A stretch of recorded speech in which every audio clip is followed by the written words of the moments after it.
नजर डालते हैं आज के विस्तारित समाचारों पर। कछा जिले के लखीपुर विधानसभा केंद्र के लाभक चाय बागान क्षेत्र में चीता बाघ के आतंक से इलाके के लोग परेशान हैं। सूत्रों के अनुसार चीता बाघ द्वारा एक गाय की हत्या किए जाने के साथ साथ कई क्षेत्र में उसकी पैरों के निशान मिलने पर लोगों में आतंक मंडरा रही है। हालांकि इस बाघिनी के साथ उसका बच्चा होने का भी जानकारी मिली है। वन विभाग के कार्यकर्ता पूरे क्षेत्र का मुआयना करते हुए तथ्य उजागर किए, जिसमें देखा गया कि बाघिनी के साथ उसका एक छोटा बच्चा भी है और एक गाय की हत्या किए जाने के बाद उस क्षेत्र से यह बाघिनी गायब हो गई। शेरनी के गायब होते ही इलाके के लोगों में तनाव का माहौल छा गया। गाय की लाश बरामद होने पर वन विभाग घटनास्थल पर पहुंची और छानबीन में जुट गई है। बहरहाल पिंजरे के जरिए बाघिनी को पकड़ने का प्रयास किया जा रहा है। देखना यह है कि वन विभाग इस क्षेत्र में क्या कार्रवाई कर पाती है।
আর আমরা এখানে যে সালামপুর পাঠু মানে একটা মানে কমত দিছি আর ওই যে রাজবংশী এখানে দুইটা তিনটা আরো শুনলাম আমরা এটা শুনলাম মানে আমরা তো চুকি দেখছি না আরো রেল বস্তি আরো কমত দিছি কিন্তু আমরা থেকে আইসে আমরা সালামতপুরে জঙ্গলে তো তারা ফাঞ্জাল দেখিয়া মানে কইছে যে আমরা এখানে একটা মানে পুরা বাঘ আর তার লগে মানে বাচ্চাও আছে তো মানে সত্যকার মানে বাঘ আছে আমরা এখানে ওইটাই লাগে আমরা খুব আতঙ্কিত আমরা গ্রামের মানুষ সবাই সালামতপুর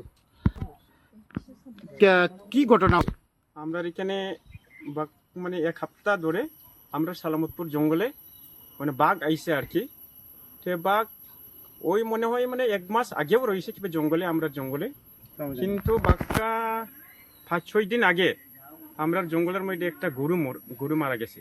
এর আগেও মানে 4-5টা গরু মারা মানে হাওড়ি হয়েছে। এই হাওড়ি হওয়ার সময় তো আমরা জানি না যে গরুটা ছুরি লইছে না কি হয়েছে এটা জানছি না, কিন্তু 4-5 দিন আগে আমরা দেখলাম যে জঙ্গলে একটা গরু মানে বাঘে মারছে। তো বাঘে মারি আমরা জঙ্গলে গিয়ে দেখছি যে একটা বাঘের ফাঞ্জাল দেখা গেছে। তো মনে হয় এটা ফাঞ্জালে বাঘে মারছে গরুয়ে। তো আমরা মানে বন বিভাগরে খবর করছি, খবর করার পর বন বিভাগও আইসি আইয়া গতকালকে 3-4 দিন আইসি ডিপার্টমেন্ট থেকে মানুষ। তারপরে আইয়া গতকালকে মানে তারা পিঞ্জরা বাঘ ধরা লাগি পিঞ্জরা লইয়া আইসে আর কি। তো পিঞ্জরা লইয়া আমরা কালকে ছাগল তারা লাগিয়ে পরে ছাগল আমরা দিছি। তো ছাগল দেওয়ার পর মানে আমরা কইল তারা যে সঞ্জয় দা আমরা লক্ষ্মীপুর গিয়ে ওঠে সঞ্জয় দা তাই কইল যে মানে আমি 5,000 টাকা দিমু ছাগল ডিপার্টমেন্ট থেকে একটা ছাগল মানে তারা ইয়ে করছে বসাইনি পর। তো আজকে আমরা সকালে গিয়া দেখছি যে মানে বাঘ তো মানে আইসে না আজকে। তো তারা কইল যে 4-5 দিন মানে দেখতে লাগবো এই বাঘটারে। আমরা মানে গ্রামের মানুষ সবেই মানে খুব আতঙ্কিত, খুব মানে বইয়ে থাকে। আর আমরা তো মানে সবসময় মানে আসা যাওয়া করতে লাগে। আমরা তো জঙ্গলের মধ্যে আমরা সবসময় থাকি, গরু খেতেও আমরা সেদিকে আসে জঙ্গল দিকে। তো আমরা এই বাঘটা যদিও মানে আমরা ইয়ে না করলে ডিপার্টমেন্ট থেকে না মানে ইয়ে করতে লাগবো, একটু মানে ডিপার্টমেন্ট থেকে আমরা সাহায্য করতে লাগবো। এই বাঘটারে মানে ধরিয়া মানে ইয়ে করতে মানে বড় জঙ্গলে ছাড়লে আমরা লাগে খুব মানে ভালো হইব আর কি। এই বাঘের বইয়ে আমরা মানে গ্রামে কোনো মানে বইয়ে ঘুমও হয় না, সবাই মানে ইয়ে করিয়া থাকে আর কি।